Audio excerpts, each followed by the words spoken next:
atacar, sempre pensa em compensação, sempre pensa numa lógica de raciocínio da nossa maneira de ser, né? A gente normalmente é bom com quem é bom com a gente e é ruim com quem é ruim com a gente, né? E outro dia até alguém comentou comigo assim, quando uma pessoa é grossa, né? Você acaba, mesmo não sendo você uma pessoa grossa, você acaba sendo grosso com essa pessoa que é sempre grossa. E nós, que somos cristãos, temos que aprender a não ser afetado pelo mundo, mas afetar o mundo. Então, mesmo uma pessoa grossa, você tem que ser doce. E o Kelson contou uma história uma vez, que o cara foi no jornaleiro comprar o jornal, né? E ele falou, me deu um jornal. Aí o cara pegou, toma aí! Aí o cara pegou, agradeceu, deu dinheiro para ele e falou, pode ficar com o troco. Aí o cara falou assim, o cara foi grosso com você, você ainda deu gorjeta. Ele falou, não, o mau humor dele não vai contaminar o meu humor. O mau humor dele é dele. Eu não sou mal-humorado e eu não vou ficar mal-humorado por causa do mau humor dele. E é interessante isso, porque a gente vai quebrando os paradigmas, né?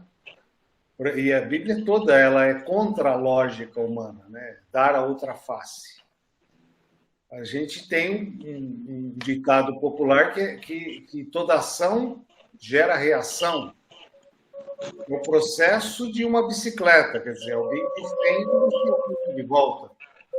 E aí você vai aumentando o volume de ódio que termina em guerra. Mas o projeto de Deus não, é uma ação má respondida por uma ação de amor, de perdão. E aí você quebra o ciclo, você rompe o ciclo. Isso é graça. Isso é a graça de Deus em você e aí você entender a graça de Deus para você. Então, isso é um processo que realmente muda muito na nossa vida. Nessa primeira lição, nós vamos estudar a graça do perdão, a graça da remissão, a graça de ser restaurados ou salvos. Na lição do ano que vem, nós vamos estudar a graça da transformação, que é isso que eu falei. É a gente ser pessoas que não reagem da forma que o mundo imagina. Porque Bíblia e mundo são antagônicos. São totalmente opostos. Que nem eu falei, no mundo toda ação tem uma reação. Na Bíblia manda dar outra face. No mundo, os puxa-sacos são os que chamam a atenção. Os anônimos passam despercebidos. Por isso que essa coisa agora do trabalho virtual, há um processo complicado no mundo empresarial, porque diz que quem não é visto não é notado, quem não é visto não é promovido. Por isso que defende-se os puxa-sacos, né? Então você tem que ser visto, você tem que estar ali o tempo todo perto dos chefes, né? E agradando aos chefes. Se você vai trabalhar virtual, você não é notado. Mas no mundo espiritual, você não precisa ser falso ou ser fingido. Deus vai te reconhecer e Deus vai te dar o que você merece, independente de você agir da forma do mundo. O mundo espiritual é completamente oposto de tudo que é no mundo natural. O primeiro é o último é o primeiro. E é isso, dando que se recebe. E a gente tem os conceitos totalmente invertidos. Então, hoje nós vamos falar dessa graça libertadora. E até a libertação, para muitos, é muito complicado de entender. Porque elas acham e têm uma tendência de juízo. As pessoas têm uma tendência de julgar quem merece mais e quem merece menos. E nem sempre a gente consegue administrar o malfeitor da cruz. Poxa vida, o cara teve uma vida errante, fez tudo o que era errado, foi condenado à morte, não era ladrão da cruz. Eu não sei aonde inventaram que era o ladrão da cruz. A Bíblia diz malfeitor. Ele não era ladrão, ele provavelmente era assassino, algum crime pesado. E ele se arrepende e vai para o céu. É a única pessoa na Bíblia que tem a certeza de que foi para o céu. que o próprio Jesus disse, ainda hoje estarás comigo. Seria assim como se a gente enxergasse o Beira-Mar salvo. Fernandinho Beira-Mar no céu. É complicado isso. De imaginar que a gente vai chegar no céu e vai estar lá, junto conosco, esses personagens. Então, é contra a nossa lógica humana. Então, quando a gente fala de graça, a gente está realmente abrindo uma mente para um processo bastante fora da nossa normalidade. Alguém poderia ler esse Romanos 8,18, que está no topo da página 31? Uma vez libertados do pecado, fostes feitos servos da justiça. Amém. Libertados do pecado. O que faz eu ser liberto do pecado? Porque a Bíblia diz que o castigo do pecado é a morte. Então, a única maneira de eu pagar pelo pecado, por isso que no Velho Testamento matavam uma ovelha e derramavam o sangue da ovelha, é pela morte. E aqui ele está falando que nós somos libertos do pecado. Então, aí já começa, peraí, o que eu fiz para receber um habeas corpus? O que eu fiz para que o juiz determinasse que eu fosse solto? Ou que eu não fosse executado? E aí, quando fala nada, foi simplesmente porque ele gostou dos seus olhos, a gente começa a não entender. Mas é exatamente isso. Libertos do pecado através da graça redentora de Jesus Cristo. Jesus pagou o preço do pecado em meu lugar. E aí nós somos feitos servos de justiça. O que é servo de justiça? Palavra interessante, né? A palavra justiça na Bíblia, na língua inglesa, ela tem a palavra justice, mas ela tem uma outra palavra que é righteousness, que é retidão, que vem da palavra right, que é certo. Então, righteousness é retidão. Ou seja, nós fomos libertos do pecado e somos servos de justiça. À medida que nós recebemos Jesus, a gente sai da condenação, sai da cadeia, passa a ser livre, e a palavra liberdade é um dos maiores significados da Bíblia para a salvação, e passa a ter uma vida de retidão com prazer, ou seja, eu passo a ser servo da retidão, eu passo a buscar uma vida pura, uma vida santa, uma vida sem pecado, por prazer de fazer isso. Olha a loucura que é essas frases que parecem simples, né? Libertos do pecado ou da escravidão, que o pecado gera escravidão, e servo da retidão. Parafraseando a frase, né? Libertos da escravidão e servos da retidão, da vida santa. Então, a vida santa não deve ser um sacrifício. A vida santa deve ser um benefício. Outro dia alguém comentou comigo, você é crente, você é daqueles que não pode isso, não pode aquilo, não pode beber, não pode fumar, não pode transar, não pode fazer nada. Eu falei, não, você não sabe, você não entendeu nada do que é cristianismo. Eu sou daqueles que pode tudo, mas eu sou livre. Se você pegar um alcoólatra e colocar um copo de cerveja na mesa, ele só tem uma escolha. Eu tenho duas.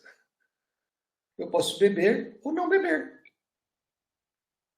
Nada me diz que eu não posso beber e nada me diz que eu posso beber. Eu sou livre. Diferentemente daquele que é alcoólatra. Então, as pessoas confundem que, até por causa de algumas religiões que têm muitos costumes, né? Não pode cortar o cabelo, não pode usar calça, não pode isso, não pode aquilo. Então, assim, o cristianismo é a religião do não pode? Não, é o contrário. O cristianismo é a religião do pode tudo. Mas eu tenho prazer em ser servo de retidão, eu tenho prazer na retidão. Não é uma imposição, mas é uma decisão. Entenderam? Mais ou menos a introdução. É mais ou menos tudo isso, né? E aí a gente vai ver que ali em Romanos 6, né? Que está no nosso texto aqui, Deus criou o homem para que este o servisse em amor. Servo de retidão, servo de amor. A desobediência do homem ao propósito divino tornou-o escravo do pecado. É interessante que o escravo do pecado, lá em Romanos 6, que fala, no versículo 6 especificamente, fala: o velho homem foi crucificado. Então, na verdade, eu mato o velho homem e faço crescer em mim um novo homem. Então, junto com Cristo, eu mortifico a minha velha criatura pecaminosa e faço nascer em mim a nova criatura salva à imagem de Cristo. É o meu DNA que é trocado. É a minha nova condição. Eu deixo de ser escravo do pecado e passo a ser livre. É exatamente a história do viciado e o cristão. O viciado, ele é escravo do pecado. O cristão, ele é livre. Ele pode viver uma vida totalmente livre. Tá? Então, é importante entender esse propósito. Né? E quando a gente vê o ladrão da cruz salvo, ou o filho pródigo, que nós vamos estudar o texto todo hoje, é um caso impressionante. Um cara que pegou todo o dinheiro, torrou de forma errada, fez um monte de coisa errada, fez tudo errado, e de repente ele volta para casa e recebe o perdão do pai, recebe o título de filho novamente, e recebe basicamente todas as condições de volta. Por isso que o irmão ficou revoltado. Mas é uma figura desse amor de Deus. Eu conheci um rapaz, ele foi aqueles cara que é ex-tudo, né? Ex-traficante, ex-assassino, ex-maconheiro, ex-alguma coisa, talvez até ex-macumbeiro, sei lá. E ele tinha uma dificuldade enorme de entender esse negócio de graça, de salvação. Que ele achava que ele realmente não merecia a salvação, ele não era digno do amor de Deus, que ele não poderia ir para o céu, porque o que ele fez era muito pesado para isso. E ele vivia perturbado com esse sentimento de culpa e de impossibilidade. Ele não conseguia entender que Jesus ama e perdoa todos que se arrependem e tudo mais. Até um dia que ele teve um sonho. E ele sonhou que ele morreu, foi para o céu. Chegou no céu, Deus deu para ele um livro da vida dele.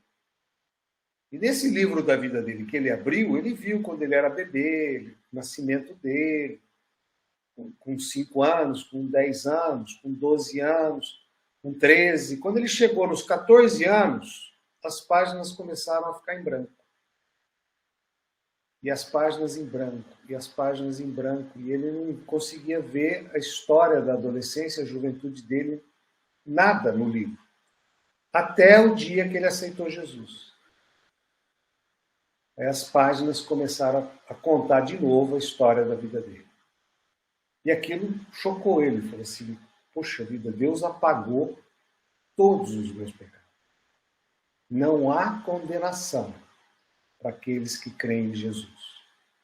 Aí ele começou a aceitar que realmente ele foi perdoado. E realmente, por isso que assim, uma das práticas que a gente mais tem como costume, eu, por exemplo, faço isso todos os dias, todas as noites, é pedir perdão a Deus pelos pecados que eu possa ter consciência e os que eu não tenho consciência. Porque eu não sei se vocês sabem, eu acho que não sou só eu, a gente peca todo dia sem saber. Às vezes uma palavra enviesada, às vezes uma resposta atravessada, às vezes até um olhar. Por exemplo, eu como pastor, às vezes a pessoa fala: me viu e desviou o rosto. Às vezes você nem viu, mas a pessoa já ficou magoada com você porque ela acha que você viu e ela acha que você fingiu que não viu. E aí pronto. Você cometeu um pecado sem saber que você cometeu um pecado. E tem aqueles que, de fato, você cometeu um pecado e pode. Então, assim, o correto é pedir perdão por todos os pecados. Às vezes, uma brincadeira de mau gosto, que você achou que era só uma brincadeira e a pessoa não recebeu bem. Então, tem muitas formas que, às vezes, a gente peca dentro de casa, marido e mulher é muito comum, às vezes a gente é ofensivo para querer ter razão e parte para frases ou chavões que a gente sabe que machuca, porque a gente quer ganhar a discussão. Então, assim, todos os dias a gente tem que pedir perdão pelos pecados que fizemos e os que não fizemos, ou que não sabemos, né? Que fizemos, mas não sabemos.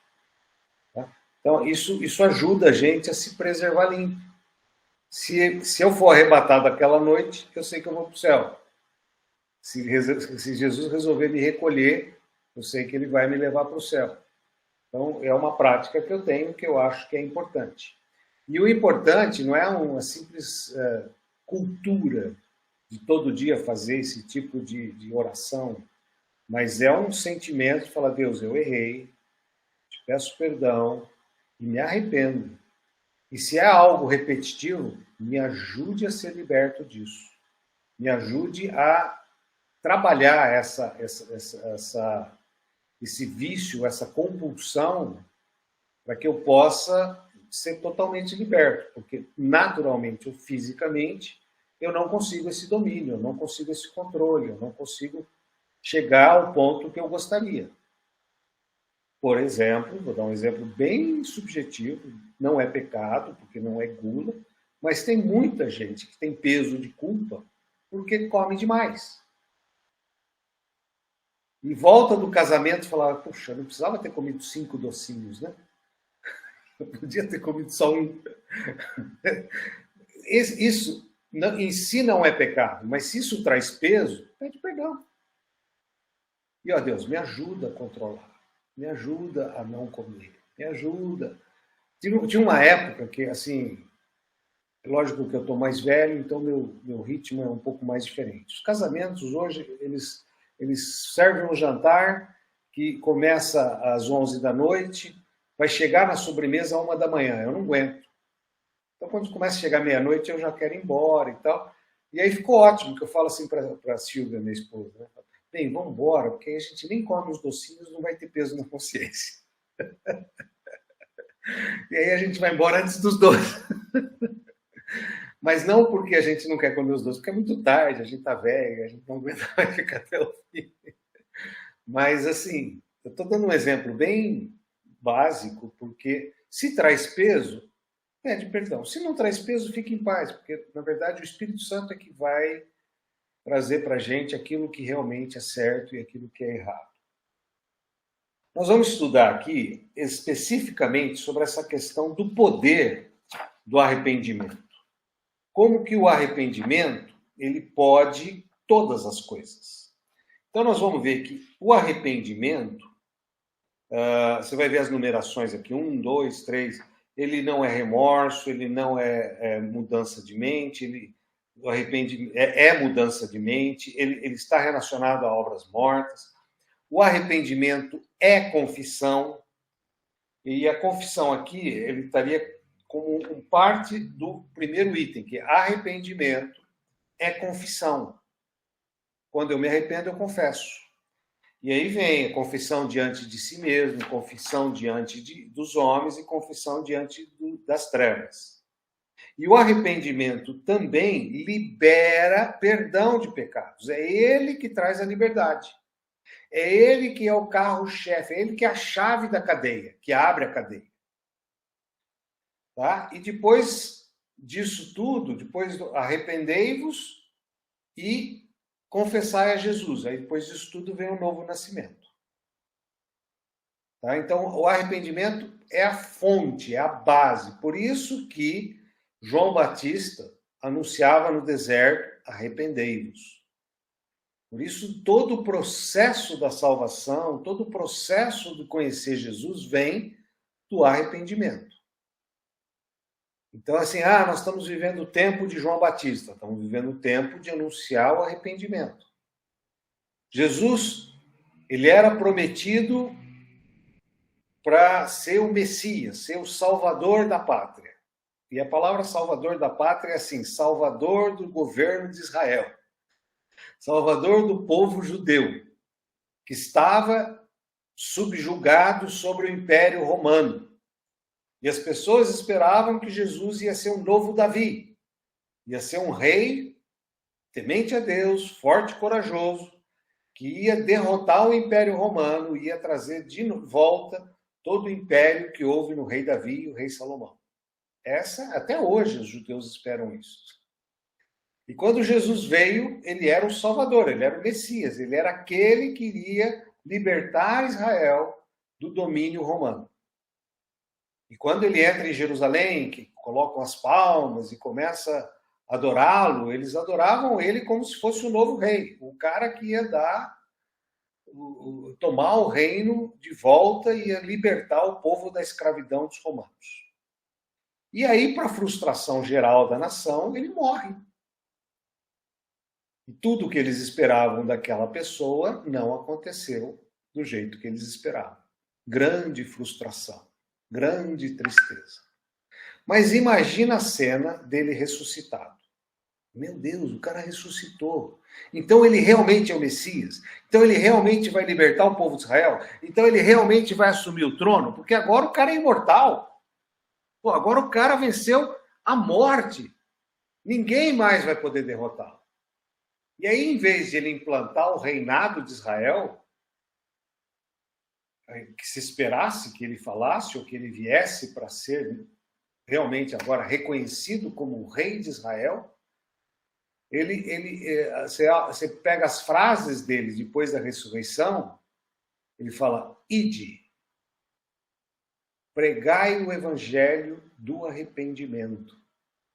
Em 2 evangelhos ele fala o ide, e no evangelho de Lucas ele fala pregai o arrependimento. Então, a vinda de Jesus ela é prenunciada por João Batista no arrependei-vos, e ela termina, antes de ele ser assunto aos céus, com pregai o arrependimento. Assim, deu um nó na cabeça. Quer dizer, o cara, com todo aquele poder, ele vem pregar o arrependimento. Por quê? Porque as pessoas não conseguiam entender que ele não veio para trazer um reino material terreno, mas ele veio para implantar um reino agora milhões de vezes melhor que o reino de Davi. Milhões de vezes melhor do que um rei todo-poderoso como foi Salomão. Ele veio para trazer um reino eterno, um reino que vence a morte, um reino que dura para sempre. E por isso, 2000 anos depois, eu e vocês somos salvos. Somos libertos do pecado. Somos libertos do domínio romano. Somos libertos da escravidão. E podemos viver uma vida plena e total de retidão. Eternamente. Assim, é um nó, gente. É um processo lindo, maravilhoso, perfeito, que precisa realmente alcançar o nosso espírito, porque a nossa lógica às vezes não consegue amarrar todas as coisas. Então, o arrependimento e essa lição da graça, ela é muito linda por causa disso, porque o arrependimento, ele nos liberta do pecado. E muito se fala, na próxima lição a gente vai falar de remissão, salvação, transformação, propiciação, que é o pagamento da nossa dívida, aquilo que liberta o carcerado. Mas o que é mais importante na Bíblia, o que eu acho mais fundamental na Bíblia, o que eu acho mais delicioso na vida cristã, e que pouco se fala, é que nós temos liberdade. E, aliás, no Brasil agora se fala muito disso, né? Estão roubando a nossa liberdade. E a nossa liberdade ninguém rouba, porque a nossa liberdade não é terrena, a nossa liberdade é eterna. E Paulo, na cadeia, louvava, ele e Silas cantavam e adoravam a Deus. Ou seja, apesar de eles estarem fisicamente presos, o coração deles não estava preso. A mente deles não estava preso. A vida deles não estava preso. Tá? Isso é muito importante. E, assim, aqui no livro começa de um assunto que eu acho fundamental. Arrependimento é diferente de remorso. Então, arrependimento não é remorso. O remorso, ele é um sentimento de culpa. Ele é um sentimento de indignidade. Então, assim, quando a pessoa tem remorso, ela sente culpa de que ela cometeu alguma coisa que prejudicou o outro, mas ela não tem o verdadeiro arrependimento. Porque o remorso, sabe aquele cara que é alcoólatra, que ele bebe, bate na mulher, e aí depois a mulher quer separar, ele jura que jamais vai beber de novo, até o dia que ele bebe de novo, chega e bate na mulher de novo. E ele jura que não vai mais beber de novo, isso aí é um remorso. Porque não, o remorso, diferente do arrependimento, ele só é um sentimento de culpa pesado. O arrependimento não, é uma mudança de rumo. Eu deixo de fazer aquilo. E o remorso, ele tem uma característica cruel. Ele tenta resolver o problema na imagem. Ele quer consertar o estrago que ele fez, ele quer se redimir das pessoas que ele prejudicou, mas ele não quer mudar a sua atitude. Então, assim, a gente tem alguns casos na Bíblia de remorso. Por exemplo, Saul, o rei Saul. O rei Saul, ele foi lá no templo e ele não conseguia esperar Samuel chegar, ele foi lá e sacrificou, coisa que ele jamais poderia fazer, que era uma tarefa de um sacerdote. E aí, quando Samuel chega e o recrimina fortemente, em vez de Saul se arrepender, Saul sente remorso. Por que a gente sabe que ele sente remorso e não arrependimento? Ele chega a agarrar Samuel para que ele perdoasse. Me perdoa, eu não vou fazer de novo. Ele tenta fazer um chororô em cima de Samuel, e Samuel não o perdoa. Por quê? Porque Saul estava simulando uma situação para que ele consertasse a relação com Samuel e pudesse restaurar aquela relação e não realmente se arrepender e nunca mais fazer aquilo. Porque logo em seguida desse ato, ele vai consultar uma cartomante. Então, assim, você fica evidente que não houve um arrependimento, só houve remorso. E aí ele acaba numa guerra se matando ou se suicidando, porque houve um remorso e não um verdadeiro arrependimento. Porque o verdadeiro arrependimento, ele traz transformação. O verdadeiro arrependimento, ele traz mudança de rumo. E aí você não vê isso acontecer em Saul. A mesma coisa você vê não acontecer em Judas. Judas, quando vê Jesus crucificado, ele fica com remorso de ter sido traidor. E aí ele tenta melhorar o cenário diante daqueles que ele se sujou. Ele vai pegar as 30 moedas e tentar devolver aos sacerdotes, aos fariseus. Ele vai tentar consertar a cena, consertar o estrago que ele causou. Mas não é um arrependimento sincero, é um remorso. Porque a hora que os caras ali não aceitaram o conserto, ele vai e se enforca. Porque, na verdade, não houve o arrependimento. O arrependimento transforma. O arrependimento faz com que aquilo seja removido de mim. Quais os exemplos de arrependimento? Davi. Davi, quando pecou, e pecou pesado, o pecado de Davi foi de assassinato, de adultério, foi um pecado pesado. E ele é confrontado com o profeta esqueci o nome, não é Naamã, não. É parecido. Natan. Ele é confrontado pelo profeta Natan, ele se arrepende verdadeiramente, chora compulsivamente, se veste de saco e tudo mais, depois o filho fica doente, ele continua em jejum, ele continua em adoração, ele continua em oração. Então, aí você vê a atitude de Davi, o verdadeiro arrependimento. E o que aconteceu com o Davi? Porque muita gente, nossa mente, a gente não entende esse perdão gratuito, né? A gente quer justiça, né? Não, Davi tem que pagar pelos seus erros. Mas o que Deus fez com Davi? Deus perdoou Davi e ele continuou rei. Nem o cargo dele foi tirado. De Saul ele tirou o reinado, de Davi não. Porque Saul não se arrependeu e Davi se arrependeu. Deus não resiste a um coração quebrantado, a um coração arrependido. E a gente vê claramente nessa figura de Saul e Davi um coração com remorso e um coração arrependido. E a mesma coisa que aconteceu com Judas, aconteceu com Pedro. Pedro pecou, negou Jesus 3 vezes. E aí, quando ele olha para Jesus e ele sente o peso do pecado, diz que ele chorou compulsivamente e se arrependeu. E aí, quando Jesus ressuscitou, a primeira coisa que ele fez foi mostrar para Pedro que ele estava perdoado. Aí ele faz aquelas 3 perguntas: você me ama? Você me ama? Você me ama? E dá a ele o maior ministério da função dele. Vá e apacente as minhas ovelhas. Pregue o evangelho, pregue o arrependimento, pregue a salvação. Então, é notório essa questão do arrependimento. Outra coisa que é comum no arrependimento e é comum no remorso. O arrependido, ele chora sozinho. Ele não quer mostrar para os outros que ele está arrependido. O remorso, ele tenta ter a aprovação dos outros.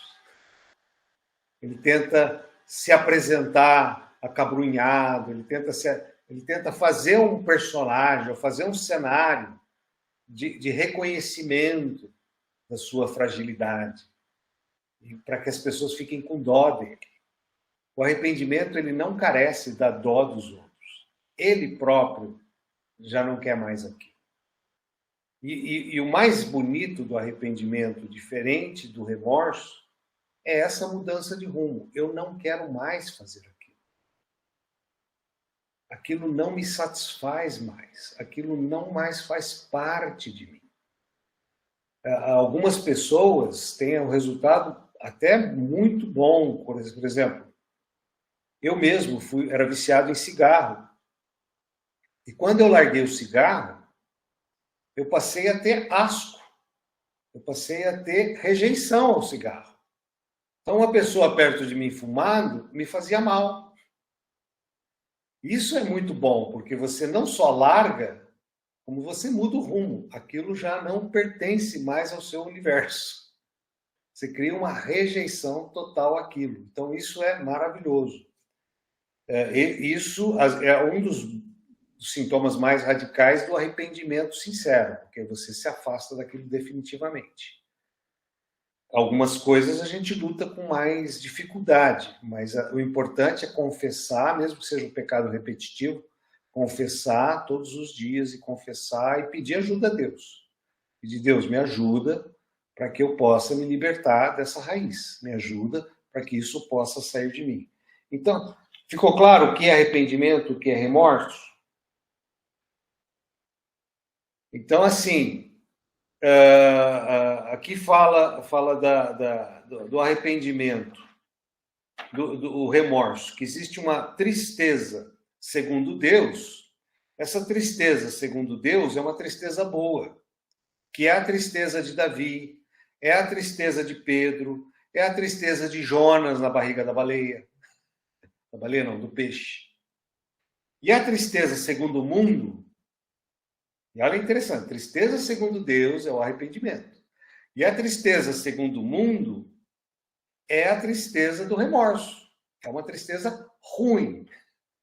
É a tristeza de Saul, é a tristeza de Judas. Tá? É a tristeza do mundo. Eu quero resolver a minha imagem. Eu quero consertar a minha imagem.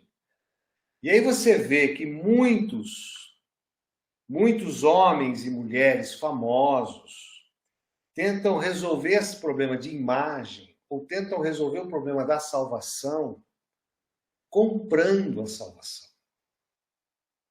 E essa é uma cultura que, inclusive, entrou na igreja no século XV, que era a venda de indulgências, que era assim, o cara deixava a herança da vida dele para a igreja para poder ir para o céu.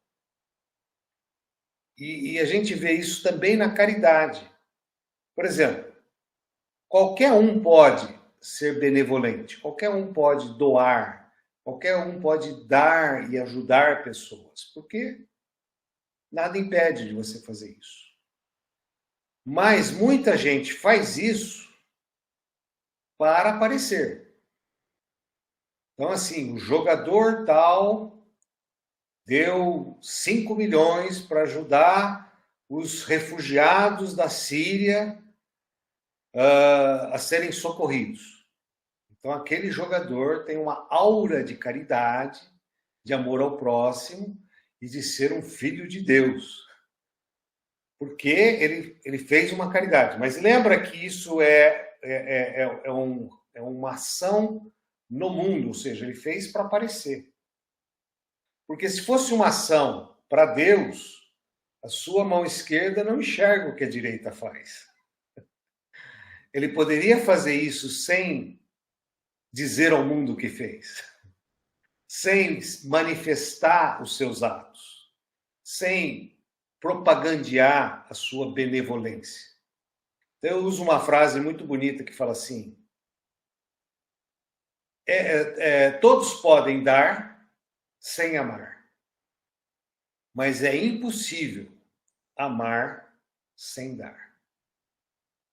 Porque quando é sincero, quando é de Deus, você vai ofertar e não vai querer que apareça. Você vai dar e não vai querer que a pessoa ou você mesmo se projete. A nossa igreja tem uma cultura muito linda com relação a isso. Eu sei porque eu já fiz muita coisa de arquitetura e obras de caridade.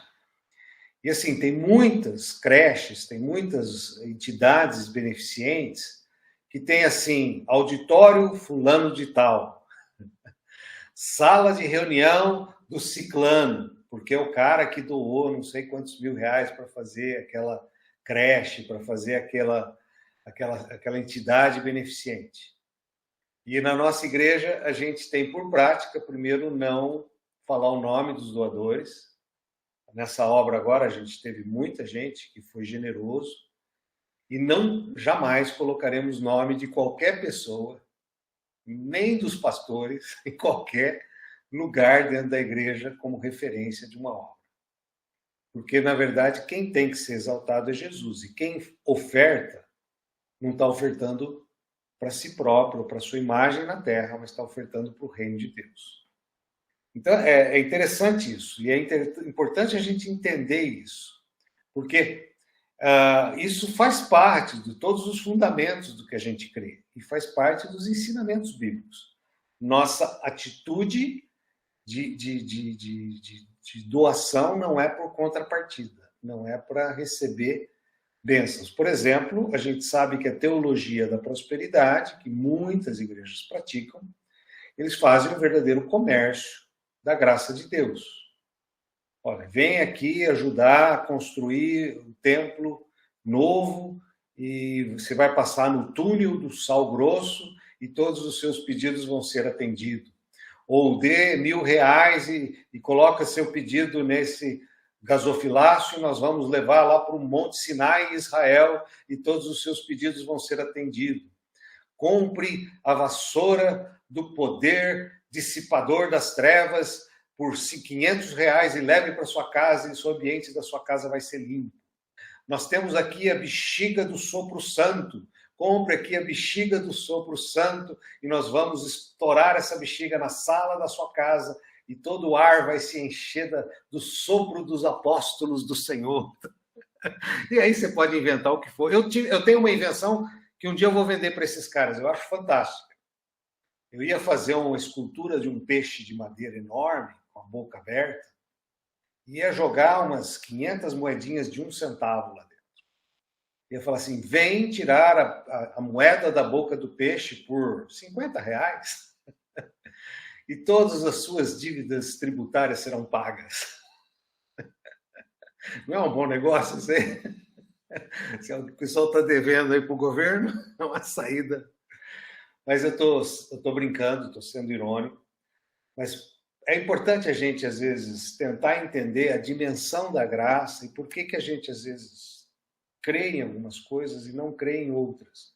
Eu acho até que a teologia da prosperidade, ela tem todo o fundamento do mundo e toda a base bíblica, principalmente no Velho Testamento.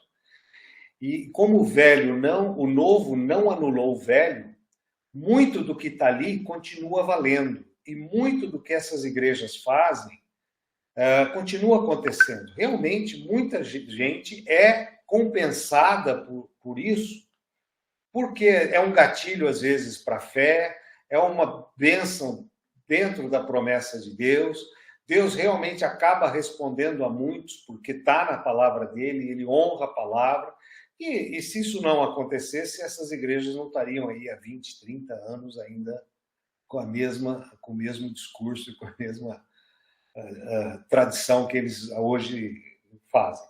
Então, assim, eu não estou aqui dizendo o que é certo e o que é errado. Eu não sou dessa linha da teologia da prosperidade, mas, de alguma forma, eles estão até hoje no mercado porque, de alguma forma, muito do que eles ensinam é biblicamente correto e Deus responde a isso e eles têm muito resultado e acaba atraindo muita gente. Eu prefiro pregar o temor a Deus, eu prefiro que as pessoas busquem a salvação pela misericórdia e busquem a salvação pelo arrependimento, muito mais do que pela contrapartida. E aquele que ama sinceramente, que nem eu falei, é impossível não dar, né? É impossível não ofertar, é impossível não contribuir. Nós vivemos isso na nossa igreja nesse período de pandemia. Nossa igreja passou pelos 2 anos de pandemia sem diminuição de renda, pela consciência e pelo amor dos membros da igreja e pela fidelidade dos membros da igreja de manter a fidelidade não ao bispo, não à denominação, mas a Deus. Porque se tem uma coisa que eu tenho certeza, é que toda oferta e todo dízimo dado na igreja cai em terra boa. E vai dar frutos. Então, são sementes frutíferas. E a gente vê isso, que realmente a gente é uma igreja que, comparada com outras, próspera, mas nós não pregamos a prosperidade. Nós pregamos o amor de Jesus. E as pessoas têm que aprender a ofertar, têm que aprender a contribuir, porque quem ama não resiste a dar. É impossível amar sem dar. Então, assim, a gente crê que nós temos que pregar o amor, pregar a salvação, pregar o arrependimento, e que o amor de Deus é o que vai mover os corações, e não é a contrapartida, e não é a negociação, não é a devolução. Amém? Ou ai de nós, ai de mim. Então vamos lá. Outra coisa importante é o que eles falam de mudança de mente. Até colocaram aqui que é metanoia. Que eu comecei a falar sobre isso. Né? Eu comecei falando que a Bíblia é completamente o contrário da nossa lógica humana. Então nós precisamos entender que o arrependimento é uma mudança de mente. Que ele funciona quando você realmente sente que aquilo lá não é mais parte da sua vida. Aquilo lá deixou de fazer parte do seu dia a dia. Por exemplo, eu quando me converti, eu sou sírio e libanês, eu sou os dois, que nem a Mara lá. E a gente tem uma mente financeira. A gente, de alguma forma, todo mundo chama a gente de turco porque a gente é mão fechada, a gente é mesquinho, a gente é avarento. Esses são os defeitos, né? Temos qualidades também. Mas isso pega, e realmente todo árabe, ele é bom de exatas e ele é esperto na questão financeira. Eu lembro que eu me converti, e o ruim do árabe, do sírio-libanês, ou do famoso turco, é que ele quer levar vantagem sempre. Ele sempre quer tirar uma casquinha, ele sempre quer tirar um lucro a mais, ele sempre quer comprar mais barato, ele sempre quer pegar o preço na bacia das almas, ele sempre quer tirar algo mais. E assim, como um bom turco, eu era desse tipo de gente. E se puder enganar, vão me enganar. E aí eu lembro que eu tinha me convertido e fui tomar um café. Eu acho que foi, inclusive, no Regina. Olha só, faz uns 40 anos, mas acho que foi no Regina, ali no centro. E o cara deixou de comprar, estávamos acho que em 2 ou 3, deixou de cobrar um café. E quando eu peguei a conta, eu vi que tinha um café a menos. Eu, como um bom turco, ia pagar e ir embora. Mas na hora que eu vi, eu falei, não, tá errado. Fui lá no caixa e falei, olha, você esqueceu de cobrar um café. Aí o cara, não sei o que, ele consertou. Aí eu saí de lá e falei, não, eu não sou esse cara. Eu jamais faria isso. Essa pessoa não sou eu. E comecei a ficar bravo comigo. Tem alguma coisa errada comigo. Como que eu vou fazer um negócio desse? Que burro! E eu fiquei num conflito mental, porque era o espírito que já habitava em mim, brigando com a minha carne, num ato que foi completamente incoerente da minha prática até aqueles dias. Isso é o Espírito Santo gerando em você um arrependimento. Aí eu comecei a lembrar de todas as malandragens, de todos os Gersons. Né? Gerson é uma expressão que a gente usa para o malandro, né? Porque existia essa coisa mais velha. Eu, que sou mais antigo, tinha uma propaganda na televisão de um personagem, que era um jogador de futebol, que chamava Gerson. E ele falava, o negócio é levar vantagem em tudo, certo? Então, assim, toda vez que você queria levar vantagem, era esse espírito do malandro, o espírito do cara que quer fazer a coisa errada. Mas isso que eu estou falando é a mudança de mente. Então, arrependimento é mudança de mente. Aqui, quando fala de obras mortas, arrependimento também está relacionado a obras mortas, é bem relacionado àquilo que eu falei de remorso e de arrependimento sincero. Por exemplo, no item 1 fala assim, da página 32, o item 3, inciso 1 romano. O arrependimento libera o homem da influência dos pecados praticados anteriormente. Ou seja, esse é o lado bom. Com o arrependimento, eu sou liberto das práticas anteriores. Exatamente o exemplo que eu dei agora.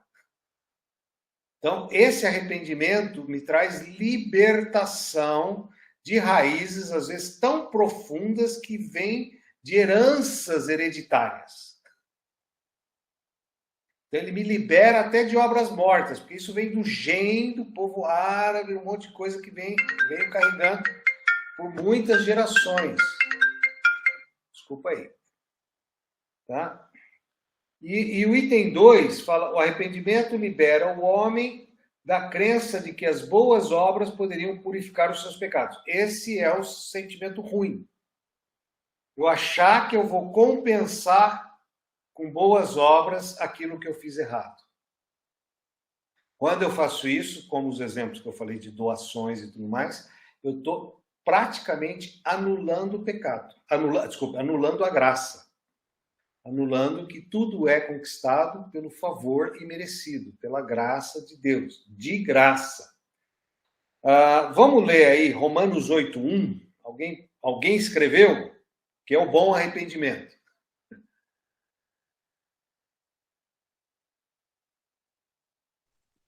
Agora, pois, já nenhuma condenação há para os que estão em Cristo Jesus. Que não andam segundo a carne, Eu não escrevi tudo. mas segundo o Espírito. É. O que aconteceu comigo no café?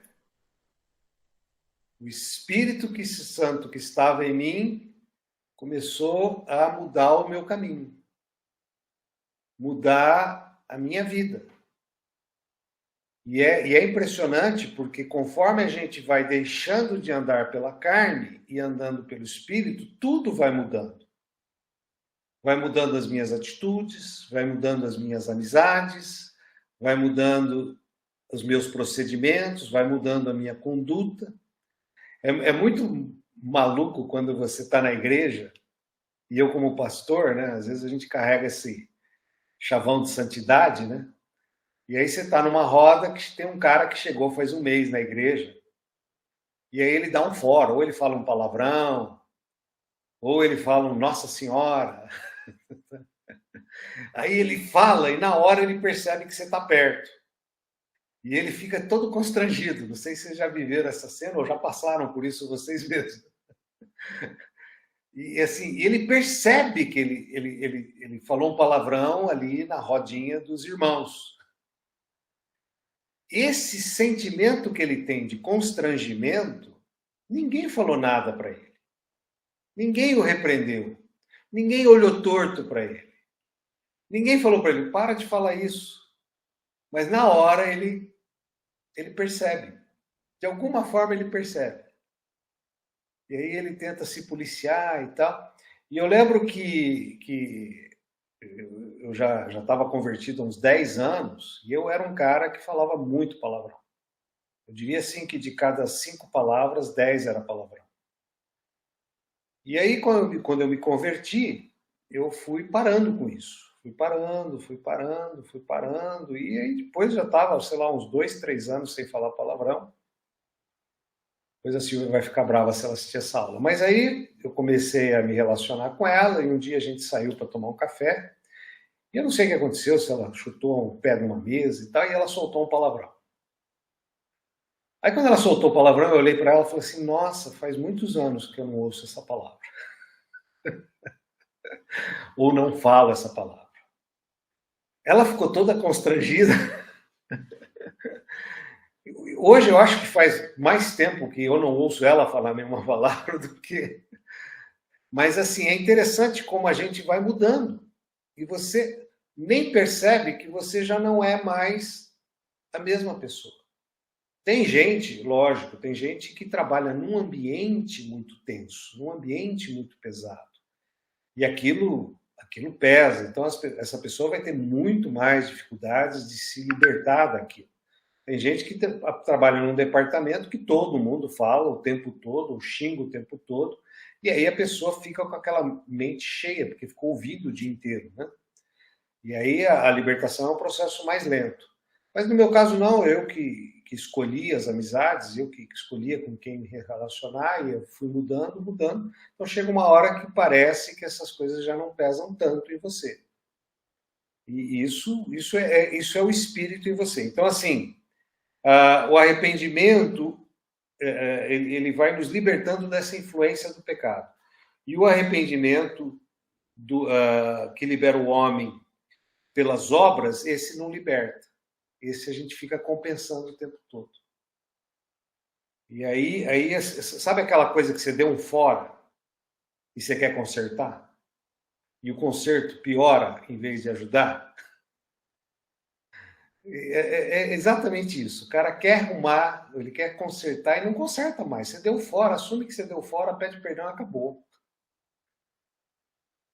Você falou mal de alguém e não viu a pessoa e ela está bem do seu lado e ouviu, pede perdão para ela, mas não tenta explicar, não tenta justificar, porque a emenda sai pior que o soneto, não conserta mais. Tá? E esse é o arrependimento falso, que você tenta ali justificar. Não, você errou, pede para Deus não deixar você fazer mais isso, porque não é pelas costas que a gente fala das pessoas. E se a gente comenta alguma coisa de alguém pelas costas que não tem coragem de comentar presencialmente, vou dizer uma coisa para você. Se você faz isso, cuidado. Vão fazer de você também. E se você conhece alguém que faz isso, também cuidado, porque ela também vai falar de você também. Então, o melhor é a gente parar de fazer. Isso é o verdadeiro arrependimento. Começa a gerar em nós uma tentativa de não fazer mais isso, tá? Bom, e aí vem esse passo da confissão dos pecados, tá? Arrependimento é confissão dos pecados. Por que confessar? Por que falar do pecado? Se ele é uma vergonha, se ele é algo que me constrange. Por que eu tenho que confessar? Primeiro, para eu ter ciência que eu errei, eu tenho que saber que eu errei e confessar. Eu conheço muita gente que tem mania de justificar, mania de arrumar desculpa, mania de jogar a culpa nos outros. mas não consegue reconhecer um erro. Por exemplo, está numa conversa e o cara conta, não, porque fulano fez isso, isso, isso. Aí você fala assim, peraí, acho que você está confundindo fulano com Beltrano. Isso que você contou aconteceu com o Beltrano, não com fulano.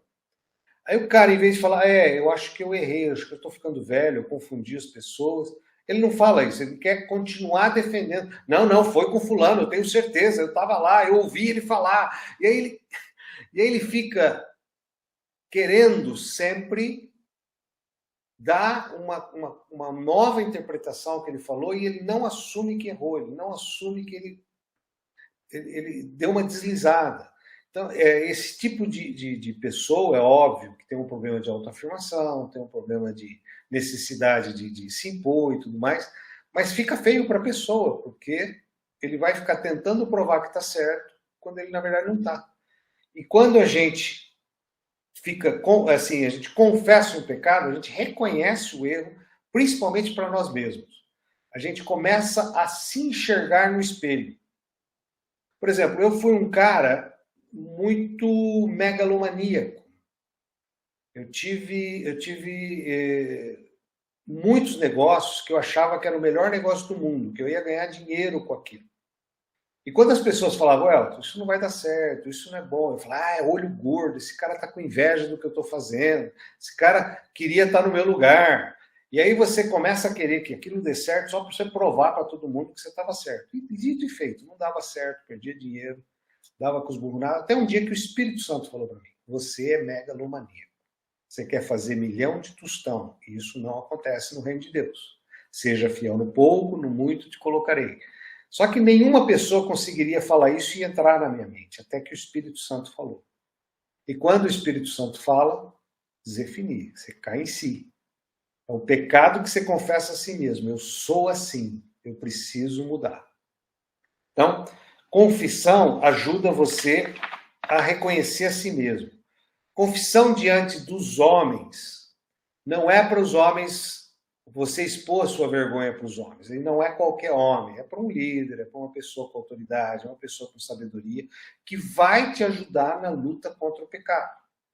Por exemplo, o irmão veio e falou comigo, eu tenho vício da masturbação. Eu falei, poxa, irmão, que complicado. Vamos orar e vamos fazer o seguinte, a partir de hoje eu quero estar mais perto de você.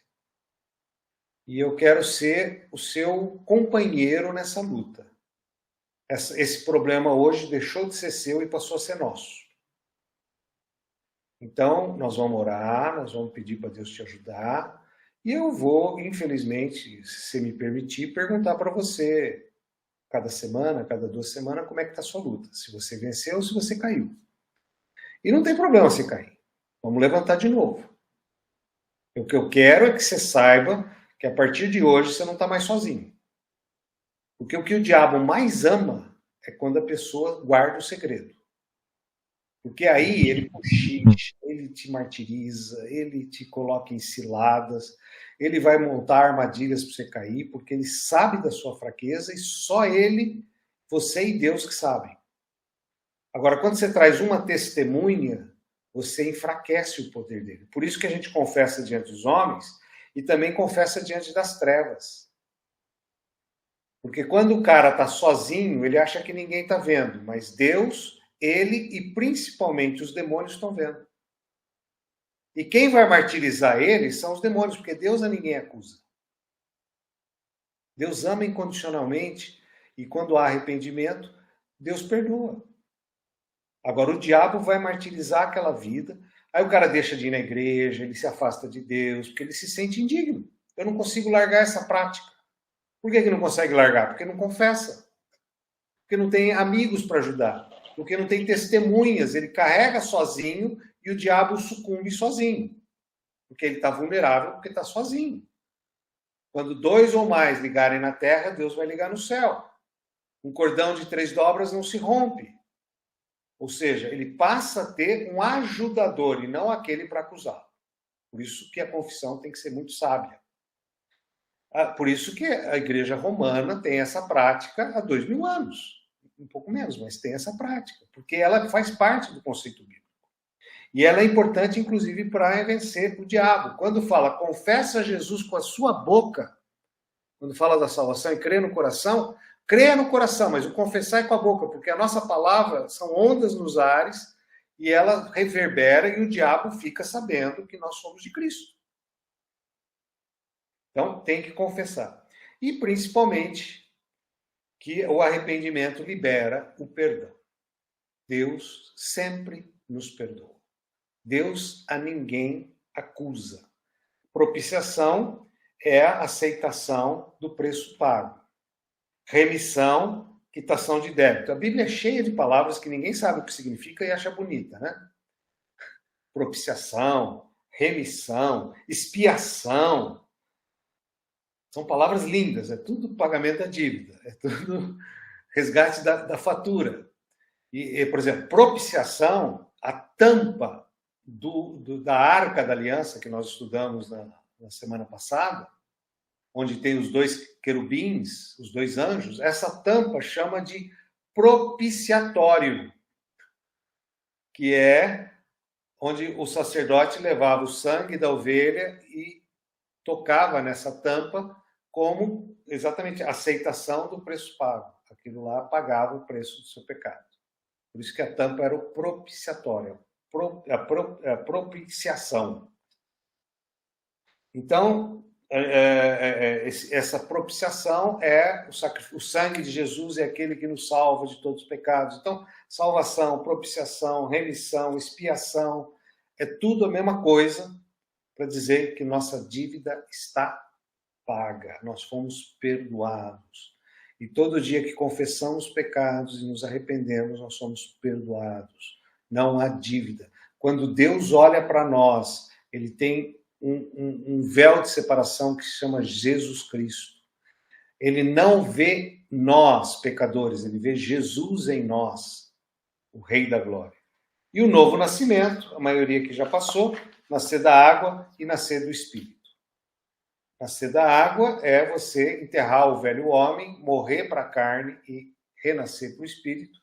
E nascer do Espírito é remover de nós o pecado de Adão, que é a vergonha, o sentimento de órfão, o medo, a culpa, tudo que Adão sentiu logo depois que ele pecou. Jesus nos restitui a coragem, nos restitui a ousadia, remove toda vergonha. O próprio Jesus pagou toda a vergonha. Jesus não foi crucificado com uma tanga.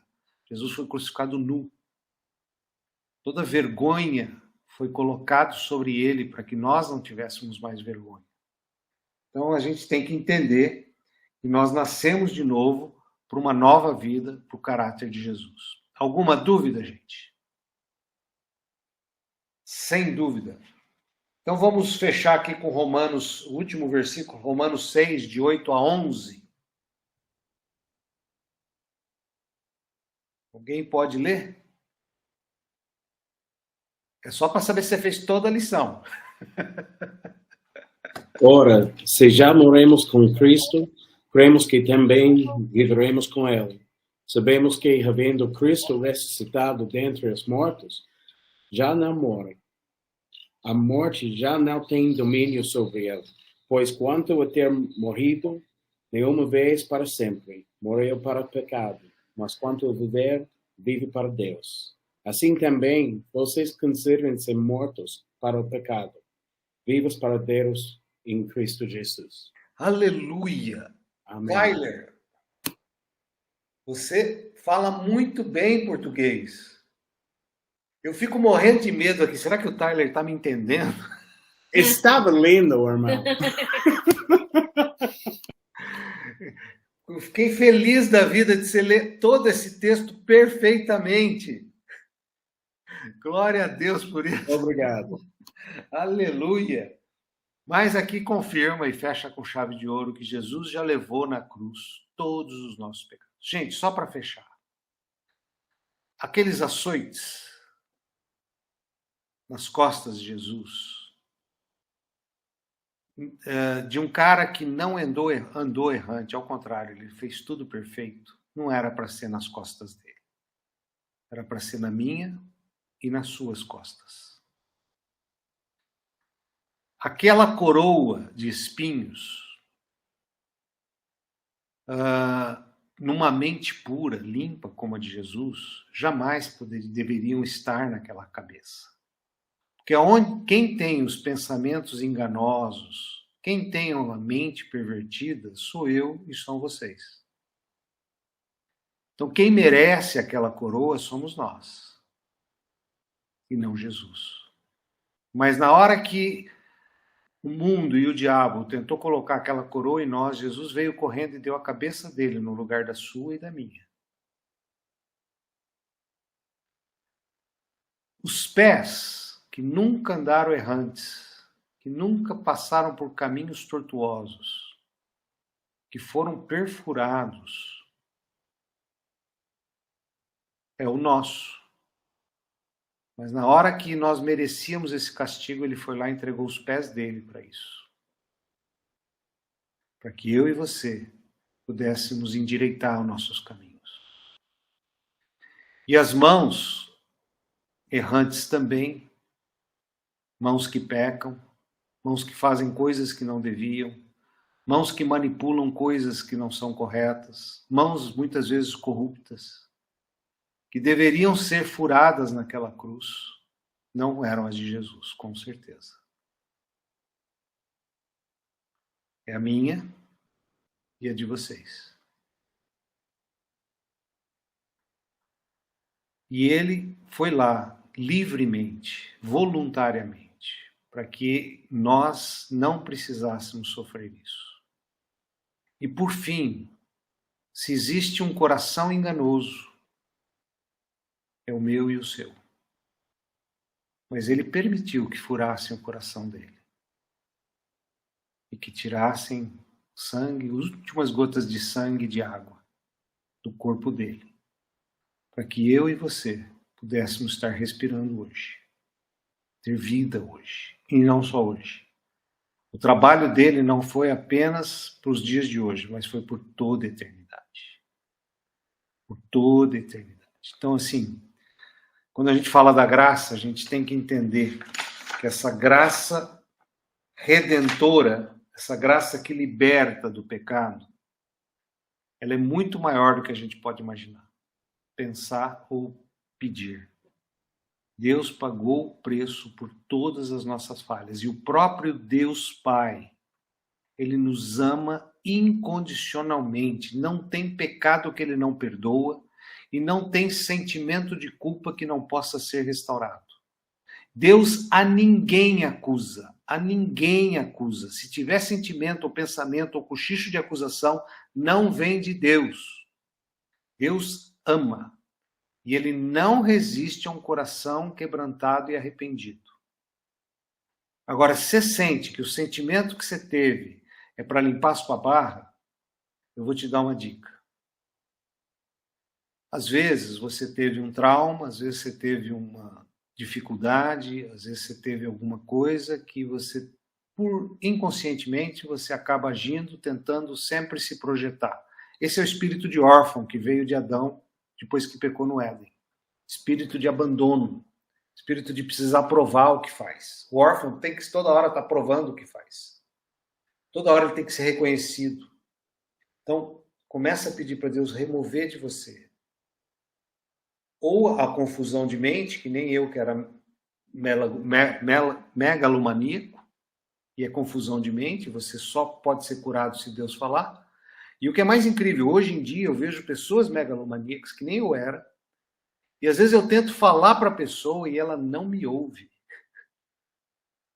Então não adianta as pessoas falarem, é só o Espírito Santo de Deus que muda a nossa mente.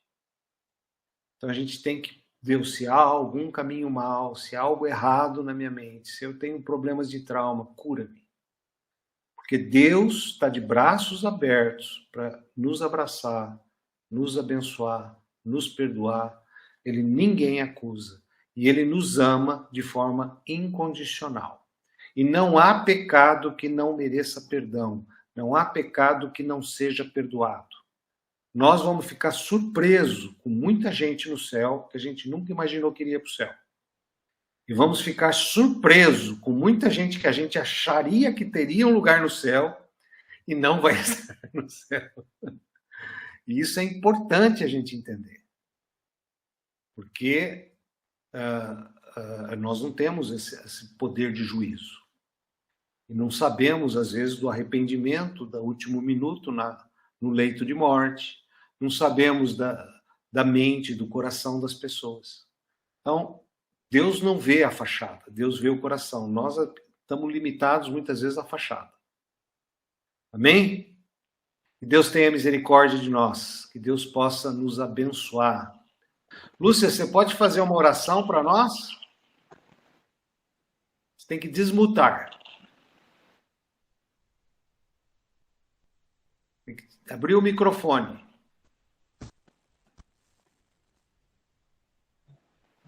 Ah lá, conseguiu, Lúcia. Oh, Pai amado, Senhor, te damos gracias, Señor, por tu presencia en nuestra vida. Pai amado, Señor, perdona nuestro error, que tu luz brille siempre sobre nosotros, Pai. Nos guíe. Oh, Pai amado, Señor, queremos estar siempre junto a ti. Guíanos, Pai, y enséñanos a cada día a ser mejores y estar siempre en tu presencia. Necesitamos tanto de ti. Oh, Señor, gracias. Gracias por todo lo que nos da. Señor, mi Pai, la salud que nos da por la respirar. Ay, mi Dios amado, Señor, guíanos siempre, Pai. Oh, Dios querido, Señor, abençoa-nos grandemente, Señor, que a cada familia que aquí está representada, Señor. Gracias, louvado sea, Señor. Nos te amamos, Señor, y te louvamos. Amén. Amém.